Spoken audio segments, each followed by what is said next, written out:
Haleluya. Bapa kami yang ada di dalam surga, yang kami kenal di dalam nama Tuhan Yesus. Tuhan, kami sungguh bangga. Kami sungguh sangat bahagia Tuhan, punya Allah seperti Tuhan. Kami punya pengharapan, kami punya kepastian oleh karena Allah yang kami sembah adalah Allah yang dahsyat, Allah yang luar biasa. Hanya di dalam nama Yesus saja ada pengharapan. Hanya di dalam nama Yesus saja ada kepastian. Terima kasih Tuhan, terima kasih Bapak. Hari ini kami ada di dalam lain memuji dan memuliakan nama Tuhan sebagai tanda ucapan syukur kami kepada Tuhan. Dan karena hanya Tuhan yang layak kami puji dan kami sembah.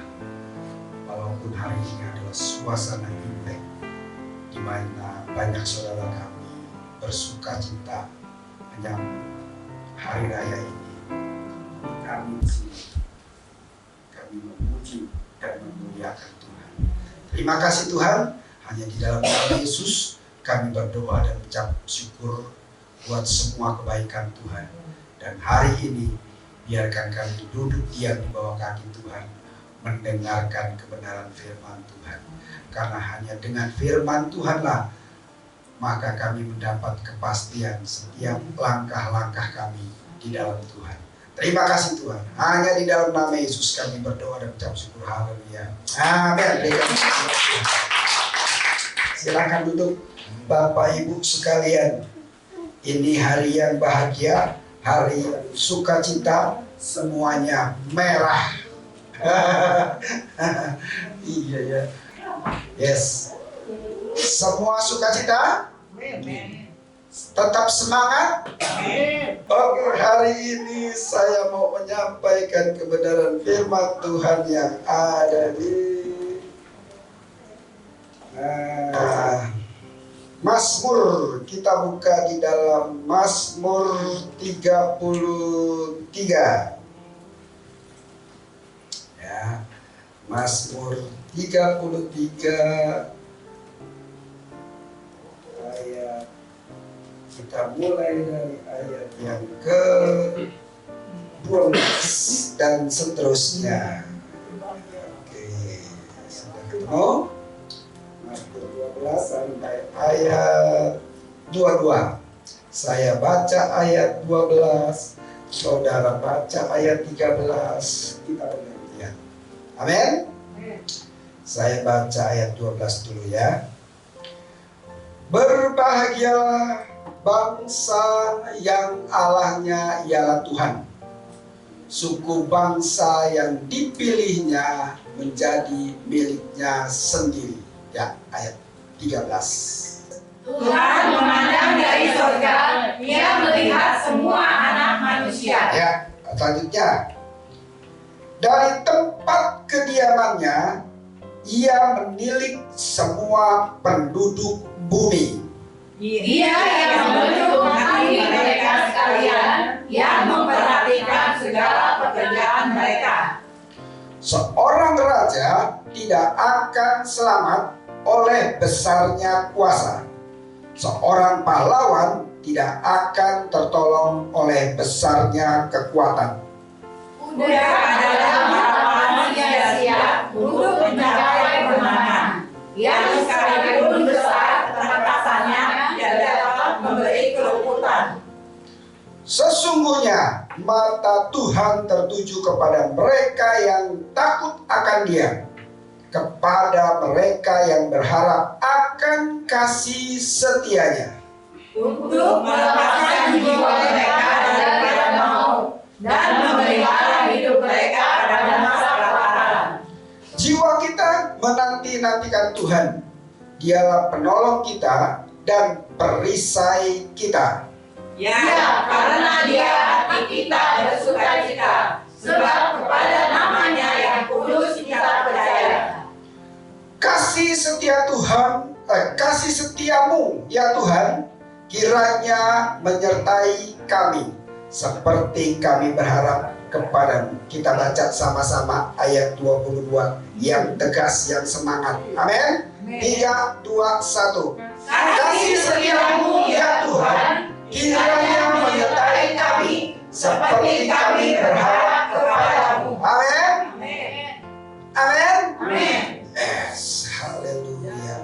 Ini Mazmur luar biasa. Saya dapat ayat ini penuh benar ya. Pas hari Imlek ya. Dan tadi juga hanya nama Yesus. Waduh. Apa tadi? Memberi terus apa? Memberi waduh, mantap. Ya. Apalagi yang kurang coba ya. Jadi hanya nama Yesus memberikan apa? Pengharapan. Bukan sekedar pengharapan tapi kepastian. Waduh, makanya ayat 20 ayat 12 dikatakan berbahagialah bangsa yang Allahnya ialah Tuhan, suku bangsa yang dipilihnya menjadi miliknya sendiri. Jelas lu? Amin. Jadi kata berbahagia apa di sini yang dimaksud? Apa yang dimaksud berbahagia? Berbahagialah bangsa yang Allahnya ialah Tuhan. Di mana bahagianya? Coba. Apa maksud kata bahagia? Kenapa dibilang berbahagia? Berbahagialah bangsa yang Allahnya ialah Tuhan.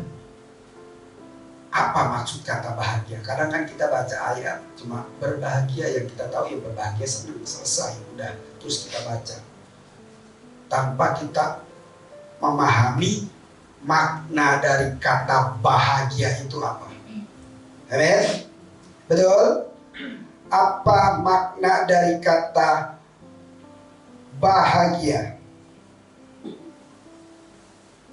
Saya tulis di sini. Berbahagia artinya apa? Beruntung. Amin. Amin. Amin. Jangan karena sedikit powernya turun. Haleluya. Harusnya kalau sedikit powernya malah tambah besar. Amin. Amin. Amin. Berbahagia artinya apa? Beruntung. Saya dan saudara adalah orang-orang yang beruntung. Amin. Kenapa? Karena kita punya Allah yang adalah Tuhan. Siapa dia? Yesus Kristus. Wah, luar biasa. Dialah yang memberikan kita pengharapan. Dialah yang memberi kita apa? Kepastian. Pengharapan, kepastian. Jadi harapan yang pasti, bukan harapan yang berapa banyak orang yang beragama yang katanya percaya Tuhan tapi gak punya pengharapan. Punya pengharapan tapi harapannya semu. Gak tahu apa yang dia kejar, apa yang diharap. Kita jelas, amin, bahwa hanya di dalam Yesus kita ada pengharapan dan ada kepastian. Kata beruntung dalam hal apa? Berbahagia artinya beruntung. Beruntung dalam hal apa? Dapat cuan, ada sesuatukah yang kita dapatkan? Yang namanya beruntung artinya ada sesuatu yang kita dapatkan yang orang lain tidak ada. Amin? Kan beruntung begitu. Betul ya? Beruntung artinya ada sesuatu yang kita dapat yang orang lain tidak ada. Amin? Itu beruntung gak? Kalau semuanya dapat, gak ada arti beruntung dong. Betul gak? Ya, betul ya? Kalau semuanya dapat, gimana beruntungnya? Oh, dapat. Betul ya? Beruntung karena ada sesuatu yang kita ada, yang orang lain nggak ada. Makanya disebut beruntung. Amin.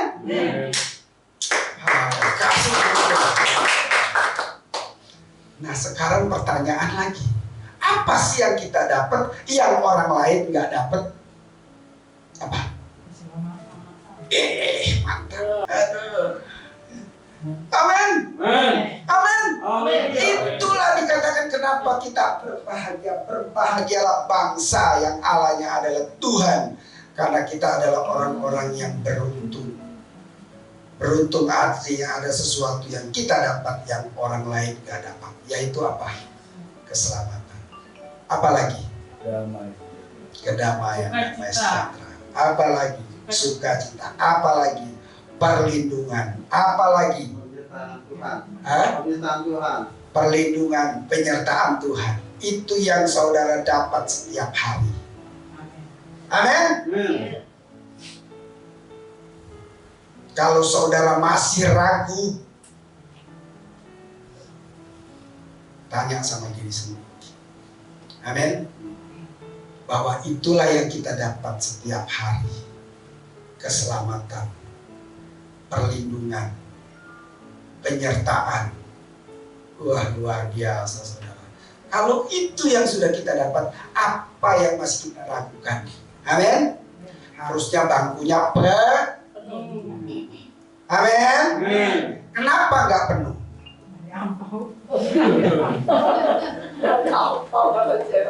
Kenapa bangkunya nggak penuh? Nyari ampau. Siap. Jadi kenapa? Kenapa bangkunya nggak penuh? Karena nggak ada pohon ampau. Aduh, saudara belum. Kan ini penyakit setiap tahun saudara kalau cincin. Bukan di GST ada tambah darah aja.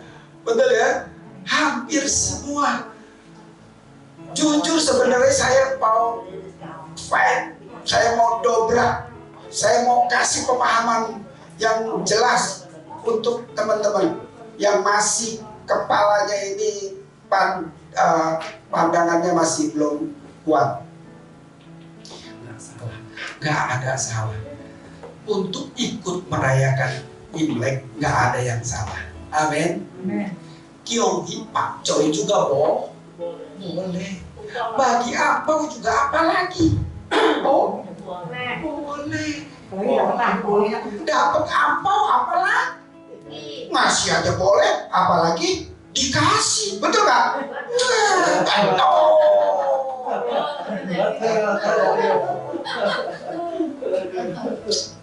Ya, betul ya. Nggak ada yang salah saudara. Nggak ada yang salah. Ya, kita semua boleh-boleh aja. Tetapi selama Allah itu tetap menjadi prioritas. Kita merayakan hari baik, nggak apa-apa, silakan. Ya, itu dirayakan oleh sebagian orang. Oke. Lebaran juga nggak apa-apa. Silakan aja. Tapi prioritas Tuhan itu harus. Itu harusnya kesempatan anak-anak Tuhan lah pada waktu hari-hari besar itu. Penuhi gereja. Amin. Betul nggak? Penuhi gereja. Harusnya gereja yang menjadi garam. Harusnya gereja yang mempengaruhi dunia. Amin. Bukan dunia yang mempengaruhi gereja. Inilah akibatnya. Amin. Amin. Kalau dunia mempengaruhi gereja ya begini. Tapi kalau gereja yang mempengaruhi dunia, harusnya betul ya. Ini saya nggak tahu. Cara pandang saya sama saudara, saya nggak tahu. Yang ada di pikiran saya begini saudara, yang ada di bayangan saya. Andai kata hari Imlek itu ya, apalagi pas ketepatannya hari Minggu gitu ya, umurnya penuh. Dari biasanya, justru penuh dari hari biasanya. Saudara pikir, apa dampaknya? Membuat dampak besar atau enggak dampak apa? Saya berpikir dampaknya akan dahsyat. cuma banyak doang loh. Betul ya? Betul nggak? Paham nggak yang saya maksud? Andai kata hari-hari besar, terus gereja penuh, bahkan lebih penuh dari biasanya. Penuh aja, nggak bikin apa-apa nih. Penuh aja gitu loh, bahkan dari hari biasanya. Berdampak nggak? Saudara bisa tangkap nggak yang saya pikirin? Berdampak nggak kira-kira? Oh, kalau di situ ada keluarga saudara akan terdampak. Kalau di situ ada tetangga saudara berdampak. Apalagi kalau di situ gereja dan sekelilingnya ada berdampak, lebih berdampak. Apa dampaknya? Maka terang yang katanya bercahaya atasmu bangkit dan menjadi teranglah. Ketika hari besar terus banyak yang hadir dan orang melihat ini hari Imlek, ini bukan hari Natal, ini hari Imlek. Kok gereja dahsyat? Begitu habis keluar gereja, Kyonghi, Pak Mei, Pak Choi, Pak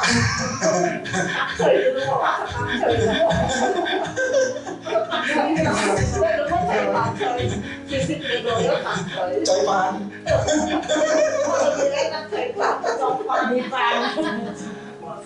Iya nggak? Betul ya? Begitu keluar gereja, ya semua pada ngucapin tetangga kiri kanan semua. Luar biasa, itu dampaknya saudara. Betul ya? Cuma banyak doang dampaknya luar biasa. Itu yang namanya gereja menjadi garam dunia. Itu yang namanya gereja menjadi terang dunia. Kalau setiap hari besar seperti ini, udah biasa. Makanya kalau udah hari Imlek tuh gembala udah masih sepi dah. Gembala tuh udah pasrah kayak,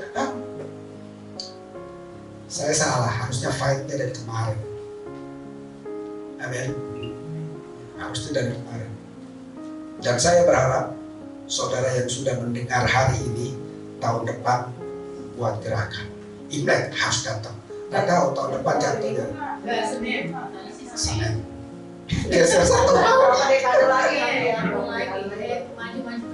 kayak lebaran ya. Iya benar. Kalau saudara sama pikirannya sama saya, itu yang namanya garam.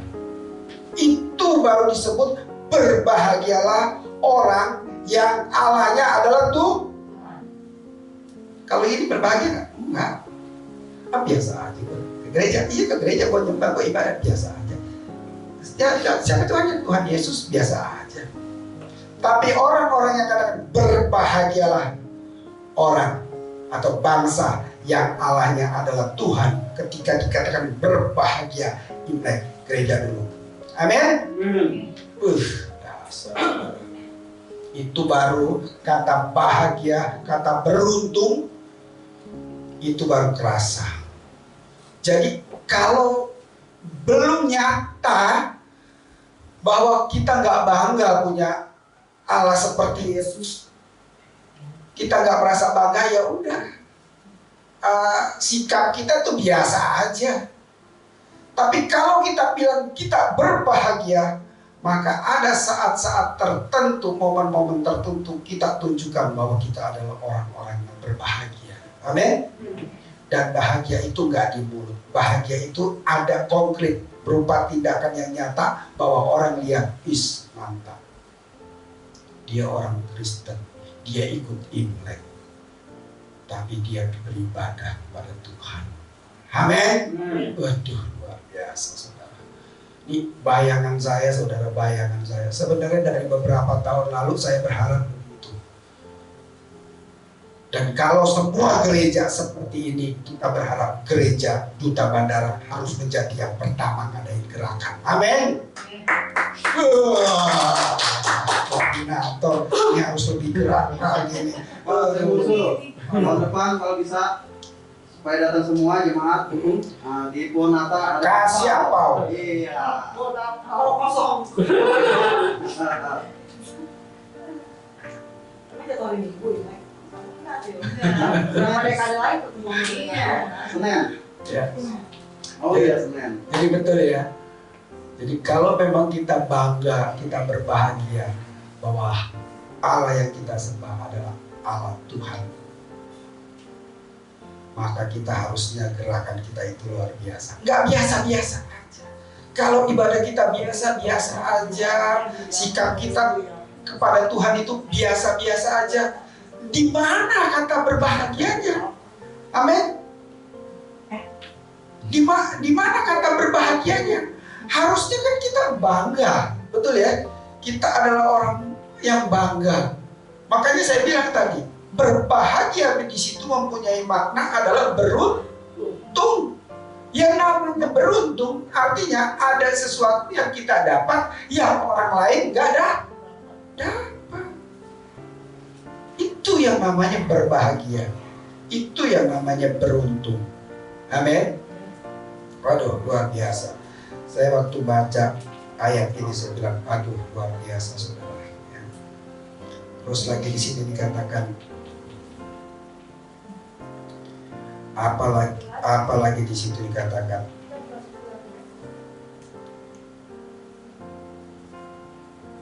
berbahagialah bangsa yang Allahnya ialah Tuhan, suku bangsa yang dipilihnya menjadi miliknya sendiri. Tuhan memandang dari surga, Ia melihat semua anak manusia. Amin. Berarti Tuhan lihat ya, betul nggak? Tuhan melihat semua anak manusia, termasuk Tuhan melihat kita saat ini sedang ibadah. Amin. Betul nggak? Termasuk hari ini Tuhan melihat kita sedang ibadah. Maka ketika Tuhan melihat kita sedang ibadah, harusnya kita harus mengambil perhatian Tuhan. Amin. Kita harus mengambil perhatian Tuhan. Nah makanya saya bilang tadi, kalau seandainya semua hari besar itu kumpul, justru penuh dari hari biasanya, maka mata Tuhan terfokus kepada duta bandara. Amin. Dan dia lihat, ini gereja kecil, tapi jemaatnya luar biasa. Amin. Wah, kalau udah begitu, waduh,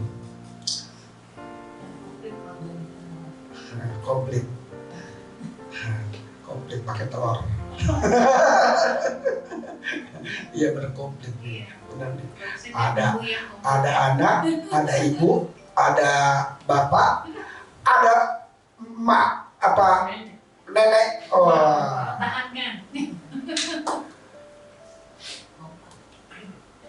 Luar biasa.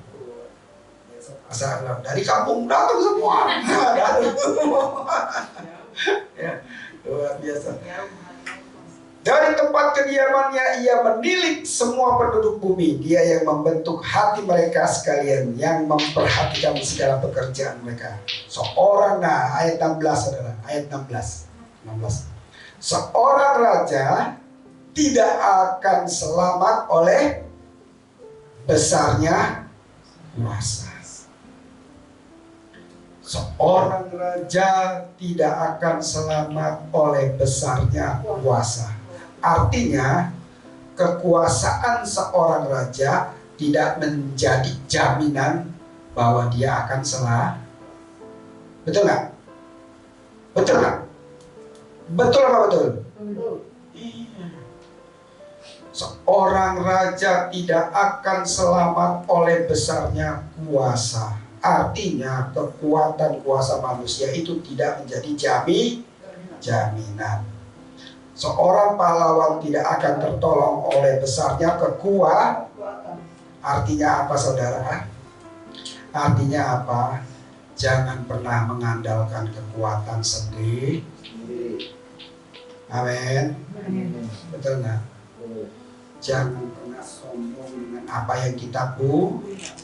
Jangan sombong dengan apa yang kita sandang. Entah jabatan, entah anak siapa. Lu gak kenal gue anak siapa? Di pasar, lu gak kenal gue anak siapa? Anak siapa dong? Anak Tuhan Yesus. Anak raja. Anak raja. Raja mana? Betul ya? Jadi jangan pernah sekali-sekali kita mengandalkan kekuatan sendiri. Oh, maksudnya apa? Artinya kita diam aja? Enggak juga begitu kali. Amin. Artinya apa tidak mengandalkan kekuatan sendiri? Artinya apa tidak mengandalkan kekuatan sendiri? Apakah kita diam aja? Apakah kita tidak berbuat apa-apa?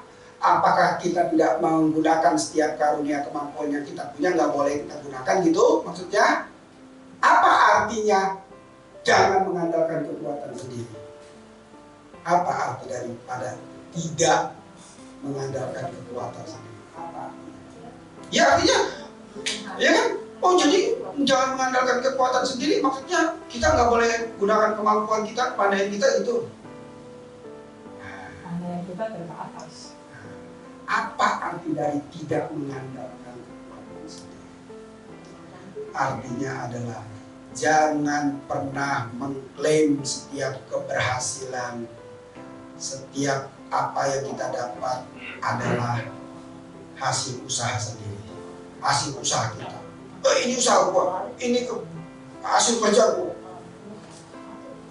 Tidak boleh mengklaim. Amin.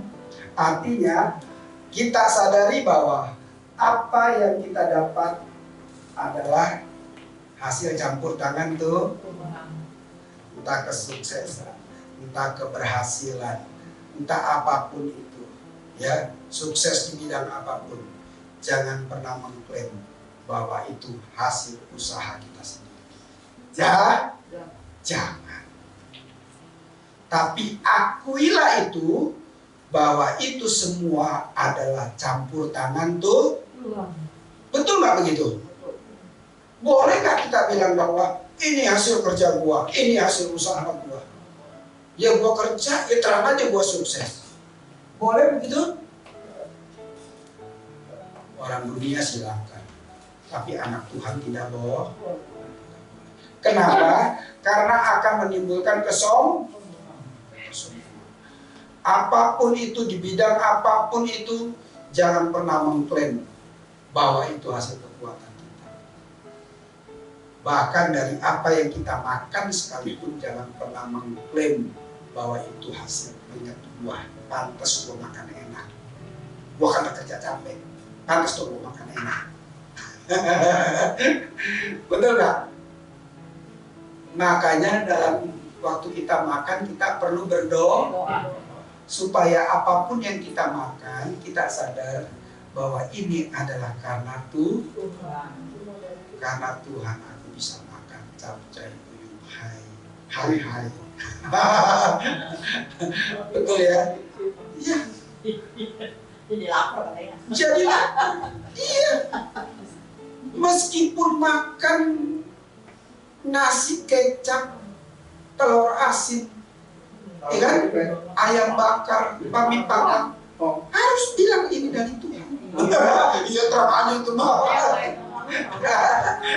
Ya artinya meskipun makan dengan kecap teri juga harus bilang ucap syukur. Jangan nangis. Amin. Jangan pernah mengandalkan kekuatan sendiri. Terkutuklah orangnya mengandalkan manusia atau mengandalkan kekuatannya sendiri. Jangan. Ya. Jadi arti tidak mengandalkan kekuatan sendiri artinya bahwa setiap kesuksesan, keberhasilan jangan klaim bahwa itu adalah karena kita, tapi berkatalah bahwa itu semua karena Tuhan. Maka kita tidak pernah menjadi orang yang sombong. Kalau orang yang mau sombong di muka bumi, kalau ada orang yang harus sombong di muka bumi, harusnya Rasul Paulus. Kalau ada orang yang harus sombong di muka bumi, harusnya adalah Rasul Paulus. Apa yang dia nggak dapat? Apa yang dia nggak dapat? Pangkat, kehormatan, kekayaan dia punya, kepandaian dia orang pandai. Hah? Dia orang pandai. Mungkin kalau sekarang gelarnya profesor doktor kali, ya. Ya. Apa yang dia nggak punya? Semua dia punya. Semua dia punya. Oleh sebab itu makanya dia katakan semuanya itu sampah. Dan luar biasanya lagi, dia Rasul Paulus. Sapu tangannya bisa sembuhin amin. Sapu tangan Rasul Paulus bisa sembuhin Rasul Paulus, sapu tangannya bisa sembuhin orang. Kalau Petrus kan bayangannya, begitu orang kena bayangannya, langsung sembuh, luar biasa. Ini dua rasul luar biasa, ya. Dua rasul ini luar biasa. Paulus sapu tangannya aja, dia belum berdoa loh, baru sapu tangannya aja bisa sembuhin Kalau dia mau sombong, dia sombong nggak? Sakit jadi, bukan baik, waduh. Ya, coba. Orang rasul yang mempunyai, coba perhatiin. Seorang rasul yang mempunyai kuasa yang begitu luar biasa. Ketika sakit, dia berdoa dan nggak disembuhkan. Coba logika saudara. Dia sapu tangannya begitu berkuasa, tapi dia sakit, dia berdoa, Tuhan nggak sembuhkan. Apa maksudnya? Agar dia tidak sombong. Jadi gini, jadi dari semua Alkitab, semua firman Tuhan yang saya baca, bahwa di dalam setiap manusia selalu ada titik kelemahan. Itulah disebut manusia tidak sempurna. Setiap orang punya kelemahan kok. Oke, dia punya kelebihan, tapi dia juga punya kelemahan. Amin. Jadi nggak pernah boleh sombong manusia satu dengan manusia yang lain. Amin. Itu harus ditanam itu di kepala kita, di kuping kita, di hati kita. Itu harus ditanam.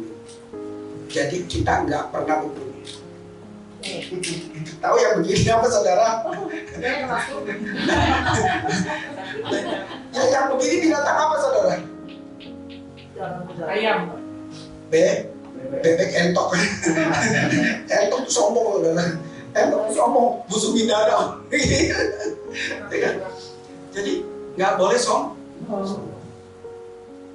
Nggak boleh melihat orang lain itu lebih rendah, apalagi merendahkan. Itu apalagi melihat orang lain lebih rendah dari kita aja nggak boleh, apalagi merendahkan. Nggak boleh. Orang-orang yang seperti itu berarti dia tidak berbahagia, dia nggak pernah kenal Tuhannya. Amin. Betul nggak? Orang-orang yang masih menganggap bahwa dia kuat oleh karena kekuatannya, dia sukses oleh karena kepandaiannya, maka saya pastikan orang itu tidak berbahagia memiliki Tuhan. Amin. Dan Tuhan juga nggak pernah melirik, apalagi melihat. Tuhan nggak pernah melirik orang-orang seperti itu, apalagi nggak menjadi perhatian Tuhan. Yuk kita baca lagi, lanjut. Kuda adalah harapan sia-sia untuk mencapai kemenangan, yang sekalipun besar ketangkasannya tidak dapat memberi keluputan. Jadi kalau kita semua mempunyai segudang fasilitas, kemampuan untuk bisa sukses. Kita merasa bahwa kayaknya gue punya kemampuan nih, gue punya fasilitas untuk bisa sukses nih. Wah, terus merasa bahwa waduh, ini semua nggak boleh, tidak boleh. Sesungguhnya mata Tuhan tertuju apa? Kepada mereka yang amin. Cakep. Mantap. Jadi kepada orang-orang yang seperti tadi, Tuhan tidak melihat, apalagi melihat, tapi mata Tuhan tertuju kepada siapa? Kepada mereka yang takut akan Dia. Amin. Katakan, mata Tuhan tertuju kepada orang yang takut akan Tuhan. Amin. Kalau mata Tuhan tertuju kepada orang yang takut akan Tuhan, perlu nggak? Kalau memang ada orang semua takut kepada Tuhan, dia duluin Tuhan nggak? Kalau orang memang dia takut sama Tuhan, maka dia akan dahului itu, bukan dahului bukan berarti Imlek nggak bohong, tapi harus mendahulukan tuh sebagai rasa takut. Amin. Itulah makanya saya juga bingung ya, kenapa ya sebagian orang itu nggak pernah memandang penting ibadah-ibadah kebaktian gitu ya. Padahal di zaman Israel itu sangat diperhatikan, terutama hari-hari raya. Kita di sini Pantai Kosta kita nggak merayakan hari-hari raya, ya. Tapi kita ada ibadah-ibadah khusus. Amin. Apa sih ibadah-ibadah khusus kita apa sih? Kan di Perjanjian Lama tuh ada juga ibadah-ibadah khusus. Kalau kita ibadah-ibadah khusus apa sih? Yang disebut ibadah khusus di dalam agama Kristen kita apa sih? Jumat Agung, kenaikan Tuhan Yesus, Paskah, terus apa lagi? Hari Natal, hari ulang boleh. Itu adalah hari-hariku yang nggak boleh ditinggalkan. Dan ada tambahan lagi hari-hari khusus itu apa? Selain itu semua, apa yang nggak boleh ditinggalkan? Yaitu sakramen gereja apa aja? Ada berapa sakramen gereja? Terutama di tempat kita. Perjamuan kudus, terus apa lagi? Baptisan. Ya masa lagi baptis ditinggal? Gak boleh kan? Gak jadi dong dibaptis. Ya kan? Jadi perjamuan kudus, baptisan, terus apa lagi? Pemberkatan. Kalau lagi diberkati masa kabur? Gak boleh dong. Ya kan? Masa mau diberkati kabur? Gak boleh. Terus apa lagi? Kita masuk ke perjamuan kudus, baptisan, pernikahan, terus apa lagi? Kita masuk ke rumah. Jadi itu adalah hari-hari khusus yang tidak boleh ditinggalkan. Di dalam Perjanjian Lama itu gitu. Amin.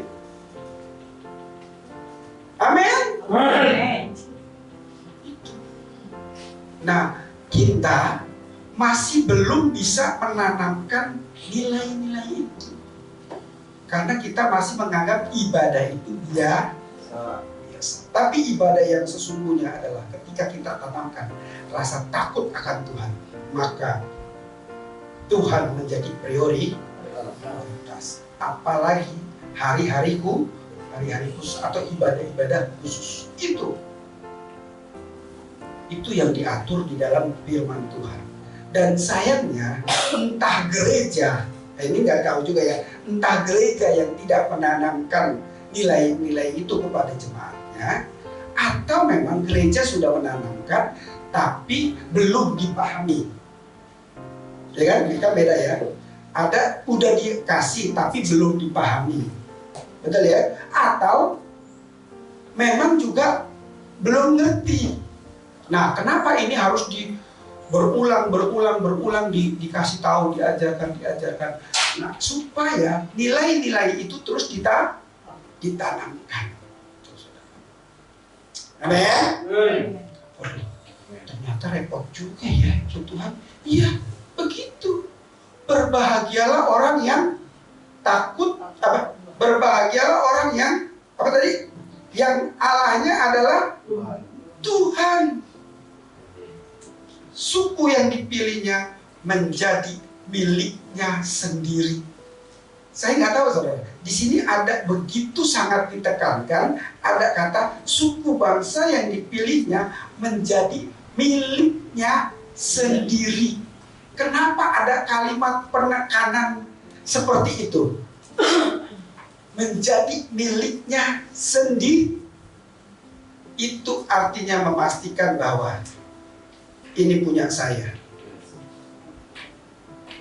Kalau saudara punya tanah, punya lahan, saudara kan harus punya surat yang otentik, yang jelas-jelas membuktikan bahwa itu milik kita yang sah dan nggak bisa dibantah. Dan harus ada penegasan bahwa ini adalah milik saya dan ini adalah suratnya.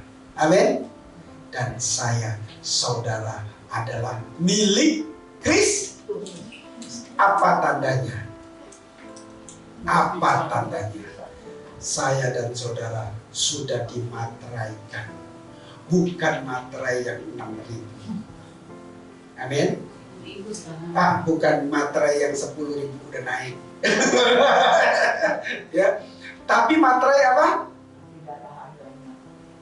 Darahnya. Amin. Dan Roh Kudus. Itu buktinya. Kita sudah dibayar lunas oleh darahnya dan dimateraikan dengan Roh Kudus. Roh Kudus itulah tanda kepemilikan bahwa saya adalah milik Tuhan. Ada yang berani gugat? Ada yang berani gugat? Saya mau tanya, iblis berani ganggu? Iblis berani ganggu?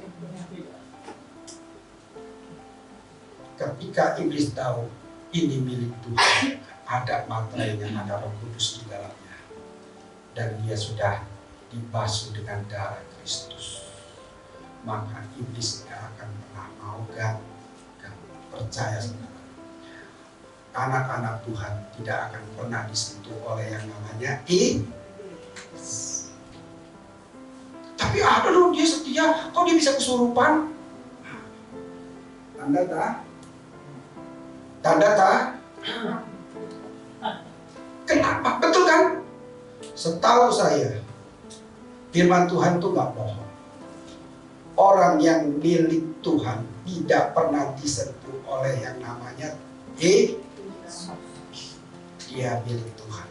Dia harus tanya Tuhan dulu. Jangan macam-macam. Itulah kenapa Tuhan katakan jangan kau balas kejahatan dengan kejahatan. Amin. Betul gak? Gitu kan firman Tuhan? Kan firman Tuhan bilang gitu kan? Jangan kau balas kejahatan dengan kejahatan. Tapi biarlah pembalasan itu, firman Tuhan bilang apa? Serahkan kepada siapa? Jadi pembalasan adalah hak Tuhan. Ya kalau kita dimarahin, disakitin, diintimidasi, diapain, berdoa aja sama Tuhan. Tuhan, ampuni dia Tuhan. Tuhan jangan hukum dia Tuhan. Aduh Tuhan, kita diintimidasi, kita yang takut. Aduh Tuhan, jangan hukum dia. Betul kan? Kita takut kalau dia sakiti kita, maka dia akan dihukum tuh. Makanya santai aja saudara. Amin. Jadi anak Tuhan santai. Ya. Kalau disakiti dia santai. Tapi juga jangan minta sakitin gue dong. Jangan. Amin. Luar biasa saudara. Kita adalah milik Tuhan. Jadi Jangan pernah kecewa, marah, atau ragu ketika kita punya kelemahan. Amin. Jadi pesan yang saya mau sampaikan adalah bahwa setiap manusia punya kelemahan, sama seperti Rasul Paulus meskipun dia rasul hebat. Ya. Jadi gini, setiap kekurangan dan kelemahan kita, pakailah itu sebagai evaluasi. Amin. Sebagai introspeksi bukan kita pakai sebagai tuntutan. Betul? Katanya ikut Tuhan diberkati, katanya ikut Tuhan sukses, katanya ikut Tuhan gampang, katanya ikut Tuhan, katanya melulu, katanya siapa? Amin. Katanya. Jadi kalau memang kita masih hidup di dalam pergumulan, maka berjuanglah. Dan jangan pernah anggap kegagalan itu sebagai hukuman dari Tuhan.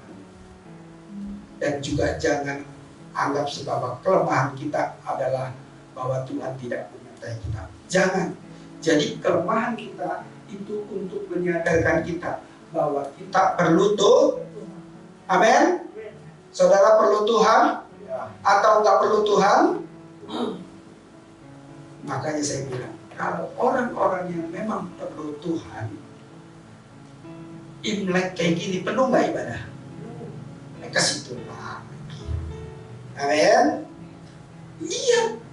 Kalau memang kita sungguh-sungguh mengasihi Tuhan, harusnya kita mendahulukan tuh. Makanya saya bilang, tanamkan. Yuk, nilai ini kita tanamkan di dalam pikiran kita. Amin. Lanjut. Ternyata jadi panjang ya. Padahal saya pikir saya pengen pendek-pendek, saudara. Tapi saya nggak tahu hari ini kok ya saya harus menyampaikan ya. Dari tempat kediamannya ia menilik semua penduduk bumi. Dia membentuk hati mereka sekalian, yang memperhatikan segala pekerjaan mereka. Seorang raja tidak selamat bersama seorang pahlawan tidak akan tertolong bersama.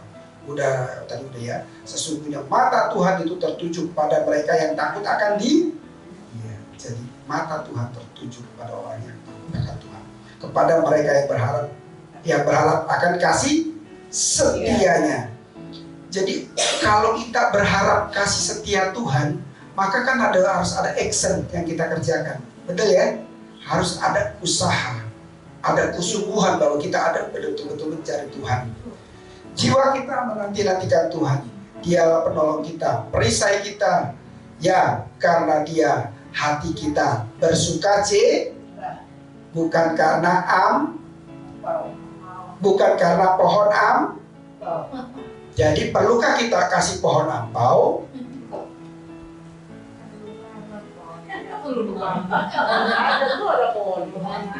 Perlu banget apa banget perlu?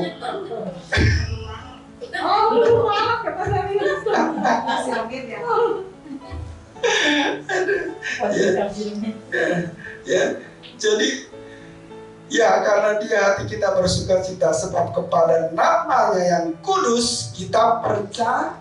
Harusnya di situ sukacitanya. Amin. Bukan karena pohon Natal, bukan karena dapat ampau, tapi kan senang juga. Iya bolehlah. Amin. Tapi bukan karena itu sukacita. Betul ya? Tapi karena Tuhan. Kasih setiamu ya Tuhan, kiranya menyertai kami seperti kami berharap pada ayat terakhir. Kita baca di dalam Mazmur 127. Apa katanya Mazmur 127?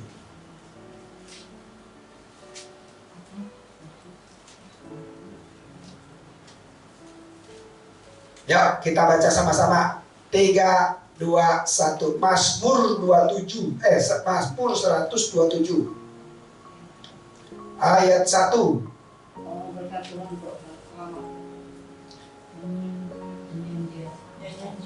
Sampai 2. Ya, kita baca sama-sama ya, 1 dan 2 ya. Jikalau bukan Tuhan yang membangun rumah, sia-sialah usaha orang yang membangunnya. Jikalau bukan Tuhan yang mengawal kota, sia-sialah pengawal berjaga-jaga. Sia-sialah kamu bangun pagi-pagi dan duduk-duduk sampai jauh malam, dan makan roti yang diperoleh dengan susah payah, sebab ia memberikannya kepada orang yang dicintainya pada waktu dahsyat. Masih ragu? Amin. Masih ragu? Masih ragu? Yuk kita tidur terus yuk. Tapi ada di Amsal, hai pemalas, gitu kan? Amsal kan ada kan bilang, tidur sebentar lagi, bangun sebentar lagi, terus jatuh kok bertolak belakang sama ini. Katanya berkat Tuhan waktu tidur. Artinya saudara, meskipun engkau telah lelah bekerja dan lalu jauh malam engkau beristirahat, dalam istirahat kita yang panjang itulah Tuhan sudah menyediakan kita berkat-berkatnya. Buat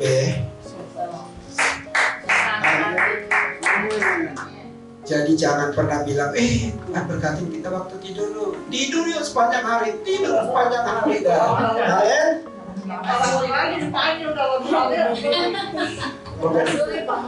Kalau udah diketok sama orang tua, bangun, siang aja lu bangun. Betul kan? Saya pernah mengalami titik yang dimana bahwa saya nggak bisa melihat masa depan saya. Pernah nggak melihat bahwa kita nggak melihat masa depan kita itu baik? Saya ada pada posisi titik seperti itu. Benar. Sebenarnya waktu itu udah meliputi dengan yang rasanya putus asa. Sudah diliputi yang namanya pasrah, bukan berserah sebenarnya, pasrah dengan keadaan. Gua mati dah, ibarat begitu, ya. Mau hidup gua nanti kayak apa udah terserah. Tapi yang herannya waktu itu adalah Tuhan tuntun saya selalu kepada gereja, kepada pelayanan, sehingga hati saya langsung ke gereja Tuhan dan saya langsung komitmen dan saya bilang, kalau saya harus mati, biarlah saya mati di dalam Tuhan. Amin. Kalau saya harus hidup kekurangan dan miskin, biarlah saya ada di dalam Tuhan.